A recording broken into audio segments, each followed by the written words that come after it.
Mr. Speaker, it's a pleasure to follow the honourable member from the City of Durham. I agree with what she said, and she certainly gave the honourable member for Bad from Buchan a lesson what relatively brief actually means. Speaker, I must say I'm still reeling from the absolute zinger from the honourable member from Ban from Buchan when he accused the SNP of pushing with a political agenda. Who knew politicians were going to advance their own arguments and their own beliefs? It's news to me, Madam Deputy Speaker. Also, just to start, and some of the comments that the Minister made for the dispatch box, as always, he said that Scotland's got all the powers we need, the typical unionist mindset.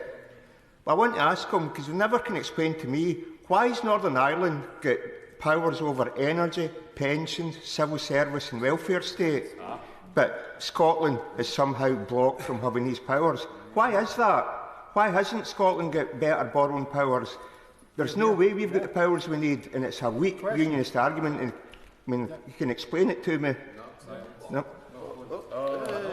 Thank you. I think it's unfortunate the honourable members making comparisons with Northern Ireland, which clearly has a very difficult and different history compared to Scotland, and it should not be compared to the history of Scotland. Thankfully, the point I was making during my opening remarks was that, despite all the levers that the Scottish Government has, the SNP government, they are failing to expand economic growth, it's failing to look after the most vulnerable in society, and yet just continually blame Westminster and ask for another independence referendum, which I get frustrated by and my constituents get frustrated by. So it doesn't explain why Northern Ireland in principle should have these powers but Scotland can't. And of course I recognise there's difficulties in Northern Ireland now. Difficulties caused by the DUP, his brothers in arms. So it would be good if they actually help getting the Northern Ireland Executive up and running properly. Madam Deputy Speaker, you would think Brexiteers who claim Brexit is a good thing should welcome this motion and the setting up of a new committee. Because maybe this new committee, looking at the impacts of Brexit, will unearth the Brexit dividends that the Minister's not been able to explain, and the honourable member for Ban from Buchan wasn't able to explain all these Brexit dividends. So maybe that committee will do that. We know Labour and the Labour front bench isn't in favour of this, hiding behind the fact that the committee is going to be too big for a room in here, it'll cost too much money, and the Minister said that as well. Well, I've got an idea. We could abolish the House of Lords and it can sit in there, and that'll save money.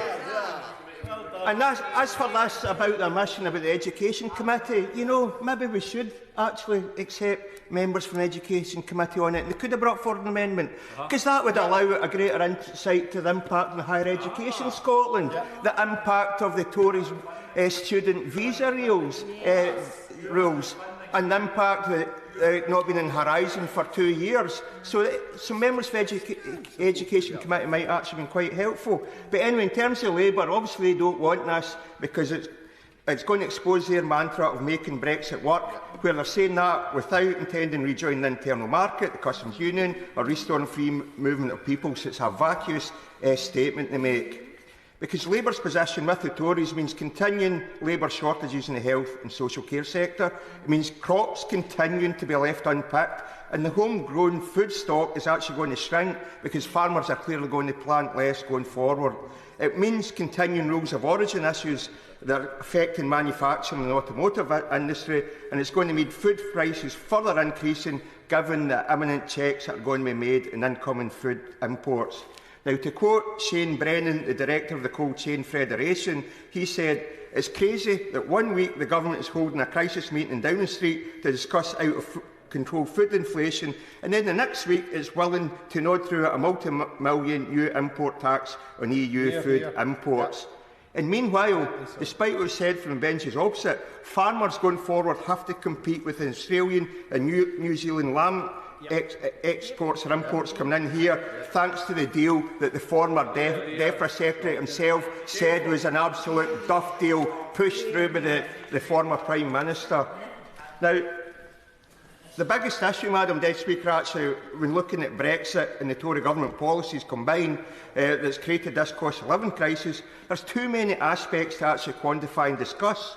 And that's why a cross-party select committee would actually be kept very busy in a meaningful way going forward. But, Madam Deputy Speaker, for the rest of my speech, I want to focus mainly on energy and another of the great Brexit lies. the energy bills will be cheaper if we left the EU.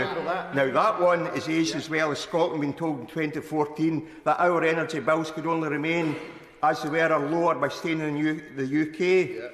Now, we have actually acknowledged that the Russian invasion of Ukraine is, of course, the main factor for soaring energy bills. But there is, Madam Deputy Speaker, a quantifiable Brexit impact. By leaving the single electricity market and creating a standalone trading and cooperation agreement, then the cost of trading electricity is higher post-Brexit. Energy UK have estimated that these arrangements are costing over £1 billion a year, and that's £1 billion of cost added directly to our electricity bills. So there's a so-called Brexit dividend right there. Higher energy bills, while we're promised that VAT and our energy bills will be cut post-Brexit, and of course that's another broken promise that hasn't materialised. Now, this is in stark contrast to a 2016 Vote Leave briefing on taking control of energy. Now, they said, because of silly EU rules, now didn't they love that phrase, EU energy regulation will cost the UK economy about £90 billion. And instead of spending money on patients, they claimed the NHS had to instead spend millions every year on energy costs. So is Andy of any credibility going to tell us that the NHS is saving money post-Brexit and energy and other matters? And where is this mythical £90 billion saving that we're supposed to be seeing? Now, there's another Brexit dividend and cost impact both in energy and wider goods, and that comes about, Madam Deputy Speaker, from the drop in value of the pound.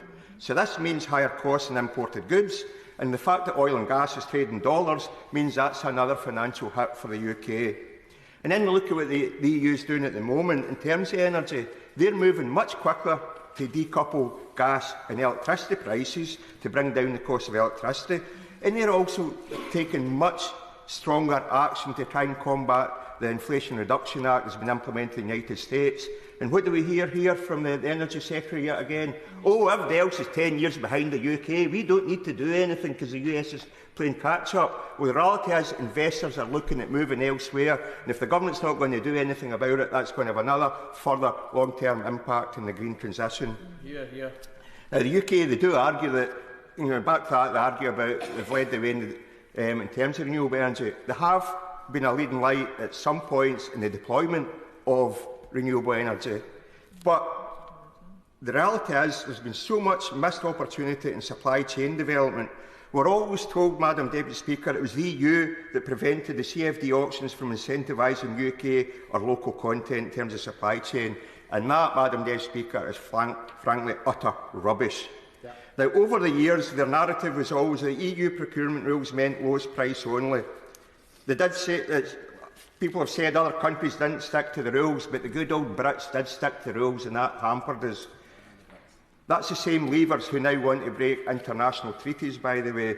But the reality is, Madam Deputy Speaker, that tender assessments can consider wider impacts and quality. Over 20 years ago now, I was procuring civil engineering contracts under EU laws, so I've always been well aware that if you have a robust scoring assessment system, then the argument that it needs to be lowest price only is a false argument. Absolutely. And the notion that the EU is actually forcing imports from the Far East due to competition laws is also clearly palpable nonsense, because that's where so many of the components come from. So it's high time that the procurement process for the CFD auction suitably incentivises the creation and establishment of a UK-based supply chain. What's the point of talking about energy security when so much of the renewable energy deployment and ongoing grid upgrades are actually dependent on imports, and there's waiting lists of years for some of the components?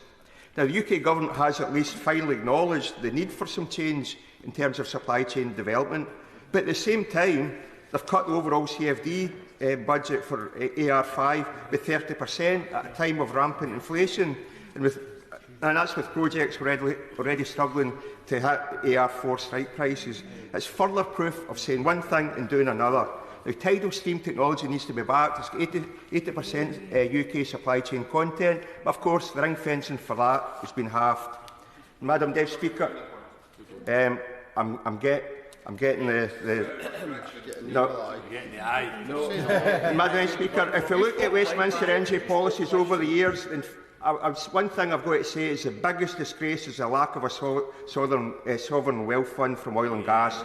Norway's got the biggest sovereign wealth fund in the world, and they only started theirs in the 1990s. So this shows what can be done when you look after your assets and plan for the future.